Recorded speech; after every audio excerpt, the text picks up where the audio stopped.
এবার আমি থাকবো কি থাকবো না সেটা খুবই সিচুয়েশনাল, আর কথাবার্তা চলছে। সেটাই বলছিলাম, একটা খবর ছড়াচ্ছে যে 25 বছর নাকি গল্প এগিয়ে যাচ্ছে, আর ইন্দ্রদাই নাকি আবার হিরো হচ্ছে, কিন্তু বিপরীতে অনুমিতাদি থাকছে না। এই ব্যাপারে তোমার কি বলবে? দেখতে পাবেন। এরকম হলে তোমার কেমন লাগবে? দেখো, এখানে খারাপ লাগা ভালো লাগার কোনো জায়গা নেই। ডেফিনেটলি প্রত্যেকটা জার্নি হয়, জার্নির একটা শুরু হয়, জার্নির একটা শেষ হয়। তো সেখানে বা, অনেক সিচুয়েশন, অনেক সিনারিও, সব কিছুর ওপর ডিপেন্ড করে একটা ঘটনা ঘটে, বা একটা স্টোরি লাইন চ্যানেল ভাবে, বা সবসময় সব কিছু কোঅপারেট করে ওঠাও পসিবল হয় না।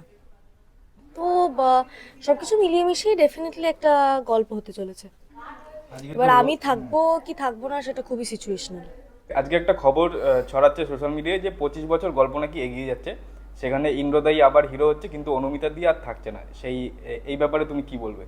দেখো, এরকম কোনো খবর আমার কাছে নেই। আচ্ছা। ফার্স্টলি, এবার গল্প এখনো ঠিক হয়নি। গল্প ঠিক হলে তারপরে সবটা, আমার থাকা, অনুমিতার থাকা, গল্প কি দাঁড়াবে এখনো সেটা ঠিক হয়নি। একটা চেঞ্জ ডেফিনেটলি আসবে, এটা আমরা জানি, কিন্তু এক্স্যাক্টলি এই গল্পটাই হবে কিনা এবং আমরা কে থাকছি কে থাকছি না সেটা এখনো গল্প ঠিক না হলে আর ঠিক কী করে হবে, সেটাকে ঠিক হোক তারপরে দেখা যাবে। এর পরের ভিডিওতে আপনারা দেখতে পাবেন সাথী সিরিয়ালের 2 বছরের সেলিব্রেশন। বিনোদন জগতের আরও খবরের জন্য অবশ্যই এক্ষুনি সাবস্ক্রাইব করে দিন আমাদের চ্যানেল টলি ট্র্যাক।